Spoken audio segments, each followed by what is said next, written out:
Hola, ¿qué tal? Dios te bendiga. Quisiera que en este último día del año 2022 la gracia y la paz continúen estando con tu familia, con todos los tuyos.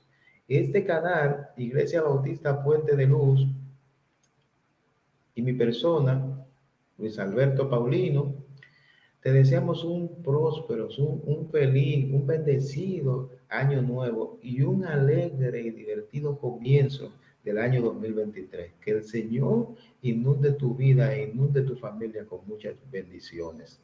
De paso te digo que tenemos otro canal, el canal Pastor Luis Alberto Paulino. Si quieres pasar por allí y ver algunos de nuestros videos y también darle like y hacer algunos comentarios. También puedes hacerlo acá. Acá tenemos algunos videos del canal y estamos incursionando con esta nueva versión por aquí, ¿verdad? Esta aplicación del patito, StreamYard, ¿verdad? Y ahora no quisiera dejar pasar este último día del año sin compartir contigo una porción de lo mejor que nos puede pasar.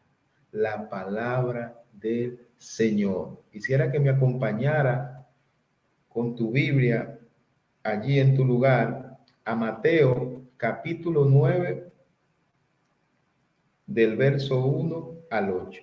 Esta es una porción de la escritura bastante conocida y una porción de la escritura que a lo largo del tiempo ha bendecido muchas vidas. Quisiera que bendiga tu vida en este día, a esta hora, no importa en el lugar en el que te encuentres. Leemos para honra y gloria del Señor. La Reina Valera le pone el título de Jesús sana a un paralítico. Entonces, entrando Jesús en la barca, pasó al otro lado y vino a su ciudad. Y sucedió que le trajeron un paralítico tendido sobre una cama. Y al ver Jesús la fe de ellos, dijo al paralítico, ten ánimo, hijo, tus pecados te son perdonados. Entonces algunos de los escribas decían dentro de sí, este blasfema. Y conociendo a Jesús los pensamientos de ellos, dijo, ¿por qué pensáis mal en vuestros corazones? Porque ¿qué es más fácil decir?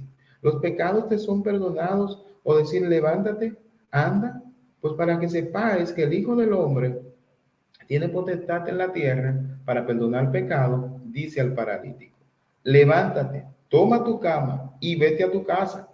Entonces él se levantó y se fue a su casa. Y la gente al verlo se maravilló y glorificó a Dios que había dado tal potestad a los hombres. Señor, esta es tu palabra. Nosotros somos tus instrumentos, Señor. Edifica las vidas, Señor, de aquellos que te conocemos, Señor, y conforme a tu voluntad, convence de pecado a aquellos que no te conocen, Señor. En el nombre de Jesús. Amén y amén. Bien, eh, lo primero que nosotros queremos destacar es de dónde Jesús viene cuando se produce posteriormente este encuentro con el paralítico. Recordemos que los versículos anteriores a este capítulo 9 tratan de la visita de Jesús a un lugar llamado Gadara. Allí habían unos endemoniados y estos endemoniados que atormentaban el lugar, porque se sajaban y hacían un sinnúmero de cosas, el Señor expulsó los demonios de estas personas y lo lanzó hacia los cerdos, los cuales a su vez se fueron por un desfiladero, por una colina, se murieron. Eso trajo mucho temor a esta comunidad, a Gadara, por lo cual los habitantes de allí, ya fuese por sus pérdidas económicas que tuvieron con los cerdos, porque probablemente se dedicaban a esto, y el temor que tuvieron por lo que vieron a Jesús hacer, tuvieron temor y le pidieron que se fuera de sus contornos, que se fuera de su lugar. ¿Recuerdan cuando Pedro tuvo temor cuando Jesús le dice que eche las redes y él le dijo, apártate de mí que soy hombre pecador? Porque sintió temor al ver, al ver lo que Jesús había hecho. Este es testigo. O sea, yo soy un hombre pecador. Si veo a Dios puedo morir, pudiéramos decir. En fin, cuando Jesús sale de acá, de Gadara, entonces la Biblia nos dice en el versículo 1, entonces, entrando Jesús en la barca, pasó al otro lado y vino a su ciudad. Ahora, ¿cuál era la ciudad de Jesús? ¿A qué ciudad se refiere la Biblia acá? Si vamos un poco atrás en este mismo libro, al capítulo 4 de Mateo, podemos leer en el verso 13, del verso 13 en adelante, del capítulo 4. Y dejando Nazaret, vino y habitó en Capernaum, ciudad marítima, en la región de Zabulón y Neftalí, para que se cumpliese lo dicho por el profeta cuando dijo: tierra de Zabulón, tierra de Neftalí, camino del mar y al otro lado del Jordán, Galilea de los gentiles. El pueblo asentado en tinieblas vio gran luz, y los asentados en la región de sombra de muerte, luz les resplandeció. O sea, aquí en esta porción de la escritura del capítulo 4 se nos dice que esa ciudad era Capernaum. Esa era la ciudad en la que Jesús había establecido su residencia. Este era un poblado en una ruta comercial al norte del mar de Galilea, y allí en Capernaum vivían algunos de sus primeros discípulos. Por ejemplo, en este mismo capítulo 4, del verso 18 en adelante, podemos contactar que algunos de sus discípulos vivían en Capernaum. Dice la Biblia, verso 18: andando Jesús junto al mar de Galilea, vio a dos hermanos. ¿A quiénes? A Simón, llamado Pedro, y a Andrés su hermano, que echaban la red en el mar porque eran pescadores. Y les dijo: venid en pos de mí y os haré pescadores de hombres. En el verso 21 dice: pasando de allí vio a otros dos hermanos, a Jacobo, hijo de Zebedeo, y a Juan, y a Juan, su hermano, en la barca con Zebedeo, su padre, que remendaban sus redes, y los llamó. Y ellos, dejando al instante la barca y a su padre, le siguieron.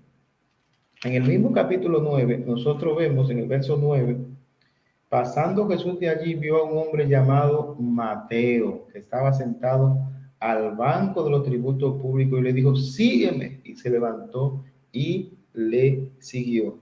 O sea que nosotros vemos que algunos de sus discípulos eran de Capernaum, y Jesús residía allí en Capernaum. Capernaum fue el centro de operaciones de Jesús, de donde Jesús salía a hacer sus trabajos ministeriales, pero volvía a Capernaum. Algunos estudiosos creen que esta era la casa de Pedro, a donde Jesús se quedaba allí en Capernaum. Esta era su ciudad, como vemos en el versículo 2 que leímos, a la ciudad a la que se refiere. Él había partido de Gadara para alejarse de la multitud y había venido entonces a Capernaum.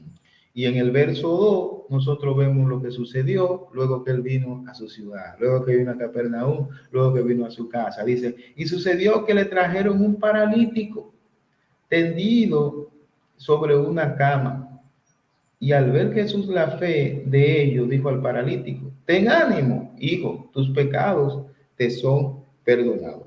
Y el hecho de que este hombre estuviese sobre una camilla no deja ver que su parálisis era muy grave. Dice que le trajeron a un paralítico. O sea, el hecho de que él tuviese en una cama implica que su parálisis era probablemente tanto de los pies como de las manos, como de los brazos, ¿verdad? Se hará un tetrapléjico, digamos, un hombre que no se podía mover, que no se podía valer por sí mismo. Marcos capítulo 2, verso 3, nos informa algo relacionado a este paralítico que no puede ser de utilidad. Allí en Marcos capítulo 2, verso 3, Marcos nos da un poco de luz con relación a este paralítico. Dice el verso 3: entonces vinieron a él unos trayendo un paralítico que era cargado por 4. Marcos agrega que este hombre era cargado por 4 hombres más. O sea, con más razón, el hombre no podía valerse. Cargado por 4 hombres, y este hombre que no podía valerse de ninguna manera, que tuvieron que venir 4 de sus amigos o sus vecinos o sus conocidos y traerlo delante de Jesús, fue traído delante de Jesús completamente inerte, alguien que no podía. Esa parálisis era severa. Era un hombre que no podía valerse por sí mismo, traído por 4 personas. Por lo que ha de entenderse que estas personas llegaron con mucha dificultad, con un hombre en una etera, en una cama, probablemente de un lugar un tanto retirado, y ellos vinieron hacia Jesús con este hombre. Ellos no llegaron donde Jesús en una ambulancia como la que nosotros tenemos hoy día. Ellos no llegaron en un vehículo con ese hombre tendido, no, vinieron con ese hombre haciendo fuerza desde el lugar donde vinieron con él y él probablemente quejándose por lo difícil del camino y vinieron y lo desmontaron allí. No, ellos vinieron con él cargado en la mano, de una distancia larga. Sumado a esto, el mismo Marcos capítulo 2, verso 1 al 2 nos dice, no habla de que Jesús entró en Capernaum, pero en el 2 dice, e inmediatamente se juntaron muchos, de manera que ya no cabían ni aún a la puerta, y le predicaba la palabra. O sea, había mucha gente y no cabía ni siquiera a la puerta. Era una gran multitud. Entonces a esto se le suma un poco más de dificultad a esta gente que venía con este hombre que no se podía mover. Para ellos llegar delante de Jesús con este hombre. Aquí se nos menciona otra vez, Marco nos reafirma que la ciudad era Capernaum y mucha gente se juntó allí. Era difícil para esta gente, pero ellos no se devolvieron. O sea, era difícil venir con este hombre, era difícil ahora entrar donde el maestro, con este hombre, acuesta con este hombre que no se podía mover. Sin embargo, ellos no se devolvieron. Entonces, ¿qué hicieron? Dice el verso 4.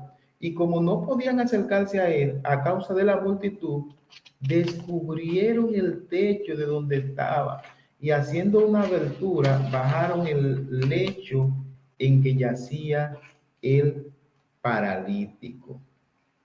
Miren, para que nosotros podamos entender lo que aconteció allí, tenemos que saber que muchas de las casas en Palestina eran construidas con un techo plano. Y este techo plano, a su vez, estaba cubierto con madera de un extremo a otro. Tenían una escalera que conducía al techo y esta madera estaba cubierta a su vez con una mezcla de arcilla.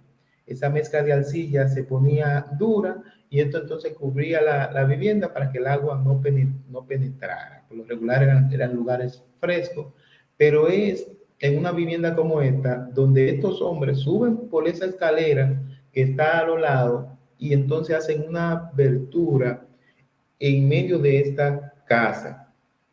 Un techo como este fue que ellos hicieron esa apertura y posteriormente bajaron al paralítico por ahí. Ahora, ellos no escatimaron las consecuencias lógicas de ir a una casa, a una propiedad privada y hacer una apertura allí.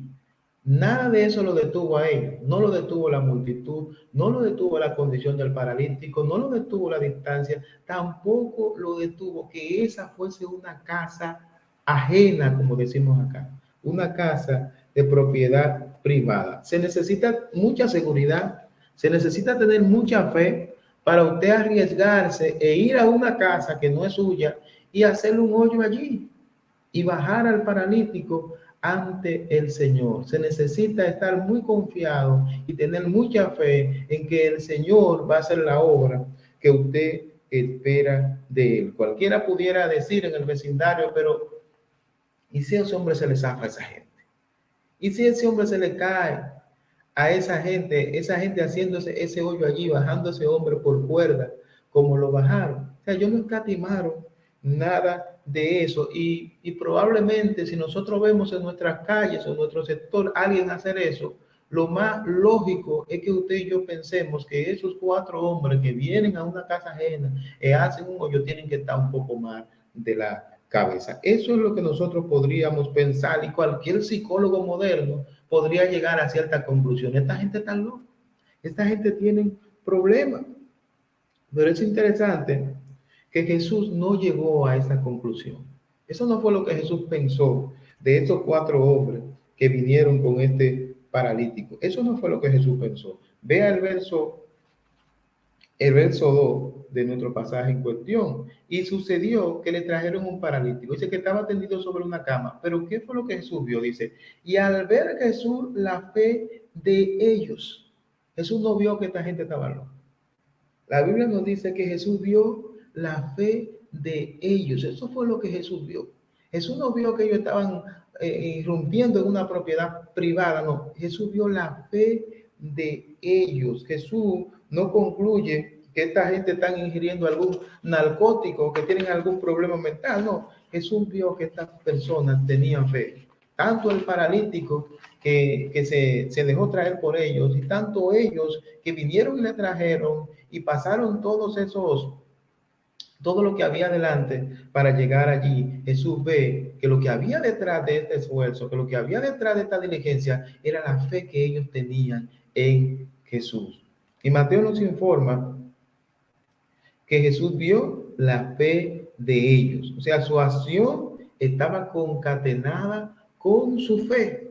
Nuestras acciones deben estar concatenadas con nuestra fe, o nuestra fe deben dar a luz acciones.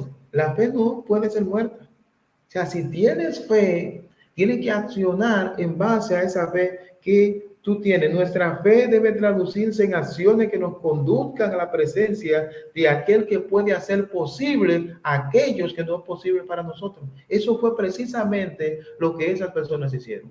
Su fe le condujo a acciones que lo condujeron a la presencia de aquel que podía hacer aquello que ellos no podían hacer. Y así lo hicieron. El apóstol Pablo nos dice en 1 Corintios capítulo 2, verso 14, pero el hombre natural no percibe las cosas que son del Espíritu de Dios, porque para él son locura, y no la puede entender, porque se han de discernir espiritualmente. El hombre natural necesita que las cosas encajen con su razonamiento, que las cosas tengan lógica. Esto probablemente, las acciones de estas personas no tenían ningún tipo de lógica. Eran una locura para quienes lo estaban viendo. Y hoy por hoy las acciones de los creyentes siguen siendo una locura, porque el hombre natural, el hombre caído, no puede entender las acciones de aquellos que han puesto su fe en Jesús y que están completamente seguros de lo que el Señor es capaz de hacer. Ahora, el problema con ello es que la lógica del hombre natural no puede ser aplicada a un Dios sobrenatural. Siempre le va a faltar. Cuando usted trata de encerrar a Dios en su lógica humana, usted siempre le va a faltar, porque sus pensamientos son más altos que nuestros pensamientos. No hay manera de que nosotros podamos meter a Dios en nuestra lógica y en nuestro razonamiento. Como resultado lógico para el hombre natural, todo lo que no le encaja es una locura. Todo lo que ellos no pueden entender, ese está loco, ese es un loco, ese es un desquiciado. Recordemos a Noé. Noé empieza a construir una arca en un tiempo en el que nunca había llovido. De hecho, fue objeto de burla por eso. Empieza a construir una arca y empieza a proclamar un mensaje sobre un diluvio que viene en un lugar que nunca había llovido. No hay duda de que esos 4 hombres y sus amigos paralíticos habían depositado su fe en Jesucristo. No hay duda de que tenían fe. Y el mismo Jesús lo está viendo y lo está diciendo para que nosotros lo leamos aún hoy. Al ver Jesús la fe de ellos. Ellos llegaron a Jesús de una manera no convencional. Hasta el momento, mientras Jesús disertaba, los ojos de los asistentes estaban fijos sobre Jesús. Pero cuando súbitamente se abre este agujero en el techo sin nadie estarlo esperando, Me imagino ahí todos los ojos se centraron en este paralítico y en estos 4 hombres, debido al estruendo que ellos hicieron y lo llamativo del momento de que estas personas hicieran esa apertura en una casa privada. O sea, el foco de atención que estaba en Jesús ahora cambia y el foco de atención se coloca en estos 4 hombres y este paralítico. ¿Quiénes son esta gente? ¿Pero qué están haciendo?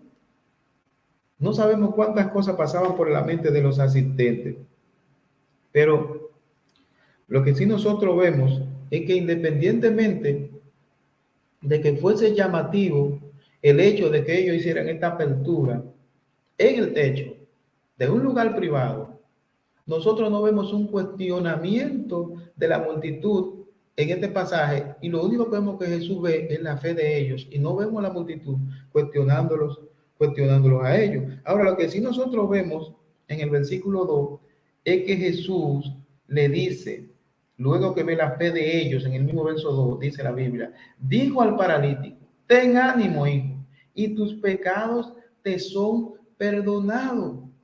Automáticamente el foco que estaba sobre los 4 hombres y el paralítico se coloca sobre Jesús. Se coloca sobre Jesús. ¿Por qué? Porque los escribas entonces empezaron a cavilar en sus corazones. En el verso 4 dice, conociendo Jesús. En el verso 3 dice, entonces algunos de los escribas decían dentro de sí, este blasfemo. ¿Qué es lo que está diciendo? Y el que Jesús perdonara los pecados del paralítico en presencia de esta multitud trajo mucha inquietud en los corazones de esta persona, mucha inquietud y mucha crítica. Este blasfema porque solo Dios puede perdonar pecado y una blasfemia es una ofensa. Y para ellos Jesús estaba haciendo, ocupando el lugar de Dios, diciendo que era sí mismo Dios, y para ellos un hombre no podía, y tenían razón en esto. Ahora, lo que ellos no sabían, que en presencia de ellos, encarnado, estaba el mismo Dios. El mismo Dios estaba en presencia de ellos, encarnado, y que esta no era una blasfemia. Si vamos a Marcos capítulo 2, vamos a ver a los escribas. Aquí los escribas, por ejemplo, dicen, entonces algunos de los escribas decían dentro de sí que esto es una blasfema. Es blasfema, era una blasfemia, pero no nos dan las razones porque ellos entienden que esto es una blasfemia. Ahora, en Marcos capítulo 2, para que estemos más a tono, Marcos sí nos informa porque ellos entendían que esto era una blasfemia. Capítulo 2, 6 al 7. Estaban allí sentados algunos de los escribas, los cuales cavilaban en sus corazones. ¿Por qué habla este así? Blasfemia dice, ¿quién puede perdonar pecado si no solo Dios? ¿Ven? Porque ellos entendían que era Dios que podía perdonar pecado. Y es verdad, solo Dios puede perdonar pecado. Pero quien estaba allí era Dios. Dios estaba allí. Ellos no podían entender que Dios estaba allí. Ellos estaban en lo cierto cuando decían que era Dios, tenían razón, que era Dios quien podía perdonar pecado. Dios es el único que puede perdonar pecado. Y de hecho, si ese no fuese Jesús que estuviese allí, ellos hubiesen tenido toda la razón. Su lógica hubiese sido concluyente y hubiese sido exacta. Pero no fue exacta porque Dios era que estaba allí. Dios estaba allí en medio de ellos y Dios tiene la prerrogativa de perdonar pecado. De manera que Cristo no solo se está mostrando allí con una imagen corpórea, su humanidad, sino que ahora muestra su divinidad. Cristo ejerce su divinidad. Cristo está diciendo, yo soy Dios, perdonando los pecados de este hombre y también conociendo los pensamientos de los escribas. O sea, solo Dios puede perdonar pecados, pero solo Dios puede conocer nuestros pensamientos también. Allí vemos también la divinidad de Cristo, conociendo lo que esta gente pensaba y perdonando los pecados de este hombre. Conociendo Jesús los pensamientos de ellos, digo, ¿por qué pensáis mal en vuestros corazones? también expuso los pensamientos del fariseo en Mateo capítulo 12, versículo 25. Los pensamientos de los fariseos fueron expuestos allí.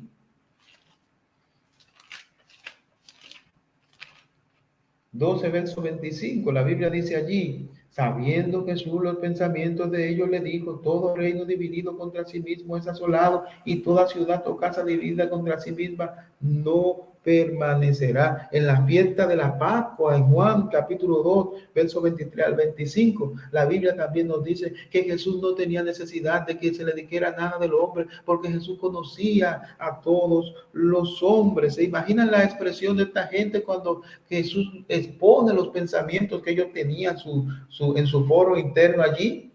¿Y cómo lo sabe? O sea, Jesús está ejerciendo su divinidad. Esta era otra prueba de la divinidad de Jesús. David en el Salmo 139, versículo 4 dice: pues aún no está la palabra en mi lengua, y he aquí, Jehová, tú la sabes toda. O sea, pero ante este cuestionamiento de los escribas, de que él estaba blasfemando al perdonar pecado, sobre todo porque él perdonó los pecados de este paralítico, Jesús, sabiendo los pensamientos de ellos, verso 4, conociendo los pensamientos de ellos, dijo: ¿por qué pensáis mal en vuestros corazones? Pero en el verso 5 dijo: ¿por qué es más fácil decir, los pecados te son perdonados? O decir, levántate, toma tu lecho y anda. ¿Qué es más fácil? ¿Qué era más fácil? ¿Qué es más fácil para Dios? ¿Perdonar nuestros pecados o sanarnos de una enfermedad? Era posible que cualquier impostor pudiera pronunciar las palabras: yo perdono tu pecado. Pero no era posible visualmente que cualquiera pudiera decirle a un paralítico: levántate, toma tu lecho y anda.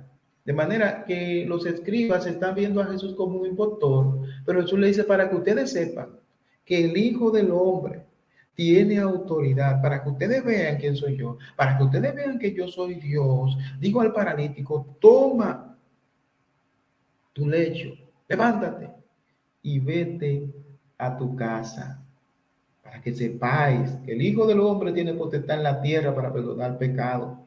Levántate, toma tu cama y vete a tu casa. Y Jesús se refiere a él como el Hijo del Hombre. Y este término, Hijo del Hombre, es un título mesiánico. Es un título mesiánico. Nosotros lo encontramos en Daniel capítulo 7, 13 al 14. La descripción se hace en el Nuevo Testamento unas 88 veces. La profecía del Hijo del Hombre era una profecía con la que los judíos estaban relacionados. Y cuando Jesús dice Hijo del Hombre, ellos entendían lo que él estaba diciendo. Ese era el título mesiánico para Jesús. O sea, el Mesías, el que había de venir en forma de hombre. Cada vez que Jesús decía esto, se estaba atribuyendo que él era el Mesías que ellos esperaban. Y además de ser un título mesiánico, también estaba diciendo que Jesús era humano, que Jesús era hombre. La Biblia dice que ningún espíritu que no confiesa que Jesús vino en carne es de Dios. O sea, Jesús 100% hombre, pero 100% Dios también. A eso le llama a la teología la unión hipostática, la unión de las dos naturalezas de Cristo. O sea, decir Hijo del Hombre estaba explicando el hecho de su título mesiánico, pero también estaba hablando de la humanidad de Cristo. No, era humano en toda su totalidad y era Dios en toda su totalidad. Así que vemos que las acusaciones de blasfemia de los escribas presentes allí hubiesen sido válidas si él hubiese sido un hombre común, pero ese no era un hombre común. Ese fue un hombre que, como vimos en nuestra entrega anterior, tuvo un nacimiento extraordinario y su impecabilidad fue preservada debido a su nacimiento virginal, porque fue engendrado por el Espíritu Santo y no por la generación de Adán. Esta gente presenciaron una demostración del poder de Dios sobre las enfermedades y por consiguiente su autoridad sobre el pecado. El Señor tiene autoridad sobre el pecado. El Señor perdona el pecado y el Señor puede sanar nuestras enfermedades porque no hay nada imposible para Él. Ellos estaban ante el Mesías encarnado, que no solo puede perdonar pecado, que también tiene poder para perdonar pecado. Levántate, toma tu lecho y anda. ¿Y qué pasó? El hombre se levantó y se fue a su casa. Nosotros vemos en este pasaje la fe de estos hombres, pero también nosotros vemos la divinidad de Cristo. Nosotros vemos el poder de Dios. Nosotros vemos a Cristo, a Dios hecho hombre, la autoridad de Cristo sobre el pecado. La fe de esta persona estaba garantizada por el hecho de que su fe había sido puesta en Cristo. O sea, la garantía que tenía Noé de que él no iba a ser avergonzado cuando empezó a construir esta arca era por quien se lo había dicho, en quien él había depositado su confianza. Hay quienes profesan que lo importante es tener fe en cualquier cosa, pero esto no es bíblico. Nuestra fe debe estar depositada en Cristo, no en María, no en Buda, no en cualquiera de esos que se dicen ser Dios por ahí. Dice la Biblia en 1 Timoteo capítulo 2, verso 5, porque hay un solo Dios y un solo mediador entre Dios y los hombres, Jesucristo hombre. Y en este hombre, en este Jesucristo hombre, fue que estos 4 hombres y este paralítico pusieron su fe y todos los obstáculos que pudieron tener por el camino fueron saltados, porque su fe en Cristo lo llevó a ellos a accionar y a no detenerse. No hay otros medios. Él es el único mediador entre Dios y los hombres. En Juan capítulo 14, verso 6, Jesús les dijo, yo soy el camino y la verdad y la vida. Nadie viene al Padre si no es por mí. Nuestra fe debe ser puesta en Cristo. Él es Dios, el único que puede perdonar nuestros pecados. Y el pecado era una deuda impagable, era una deuda que usted y yo no podíamos pagar y que ningún hombre podía pagar por nosotros. Cristo es el único, Cristo era el único que podía pagar nuestra deuda a Dios y lo hizo con su sangre y somos libres en Él. Es el Señor quien perdona y quien puede perdonar nuestros pecados. Es el Señor quien puede perdonar tu pecado. Es el Señor quien puede sanar tu alma. Isaías capítulo 43, verso 25. Yo soy, dice yo soy el que borro tus rebeliones por amor de mí mismo y no me acordaré de tus pecados. No importa la magnitud de tu pecado, no importa la magnitud de tu ofensa, Él dice que Él es quien borra tus rebeliones y no se va a acordar de tu pecado. No importa lo que hayas hecho, no importa que te hayas prostituido, no importa que hayas hecho daño, no importa que hayas delinquido. Si vienes a Él, Él va a borrar tus pecados, porque Él murió por todos ellos. Isaías capítulo 1, verso 18. Venid luego, dice Jehová, y estemos a cuenta. Si vuestros pecados fueren como la grama, como la nieve serán emblanquecidos. Si fueren rojos como el carmesí, vendrán a ser como blanca lana. Otra vez, no importa la intensidad de tu pecado. El Señor va a perdonar tu pecado porque solo Él quiere y puede hacerlo. Él puede perdonar tus pecados hoy mismo, al igual como perdonó los pecados de este paralítico. Él puede perdonar tus pecados hoy. Y el pecado Es como la parálisis de este hombre que no se podía valer por sí mismo. Nosotros no podemos salvarnos a nosotros mismos. Nosotros no podemos librarnos del pecado nosotros mismos. Es Cristo, al igual como libró a este hombre de su parálisis física, quien puede librarnos de esa parálisis espiritual que nosotros tenemos por el pecado. Es Cristo quien puede decirnos, tus pecados te son perdonados. Solo Él puede perdonar tus pecados y librarte de la terrible enfermedad del pecado que te conduce al infierno. Si estás escuchando este video, si lo estás viendo, estás en el mejor lugar. El Señor puede perdonar tus pecados. Estás escuchando su palabra en este último día del año, en este 31 de diciembre del 2022. El Señor puede perdonar tus pecados y puedes entrar a este nuevo año siendo una nueva criatura si tú vienes a Él en arrepentimiento y fe. Ven a Él en arrepentimiento y fe, que Él quiere y puede hacerlo. Ábrele tu corazón a esta hora, en el lugar en el que te encuentres. No importa cómo te sientas, no importa lo que lo que hayas hecho. El Señor puede perdonar tu pecado. Así que voy a orar por ti, allí donde te encuentras. Y si eres cristiano, te invito a que compartas este video con tus conocidos, amigos y familiares. Vamos a orar. Padre Santo, te presento a todo aquel que pueda ver este video, Señor. Sobre todo aquellos que no te conocen. Que tu Espíritu Santo pueda convencer de pecado. Que tu Espíritu Santo, Señor, pueda hablar a esas vidas, Señor, que se han expuesto, Señor, a tu palabra, Señor. No importa el día, no importa la hora, Señor, no importa el lugar, porque tú nos has dado estos medios, Señor, para poder ser de bendición y para poder llevar tu palabra, Señor. Habla, Señor, a estos corazones, Señor, que puedan ser transformados en nuevas criaturas. No importa, Señor, lo que hayamos hecho. Tú perdonas nuestros pecados, no por nuestros méritos, sino por tu gracia, Señor. En el nombre de Jesús. Amén. Amén. Que la gracia y la paz sea contigo y con los tuyos.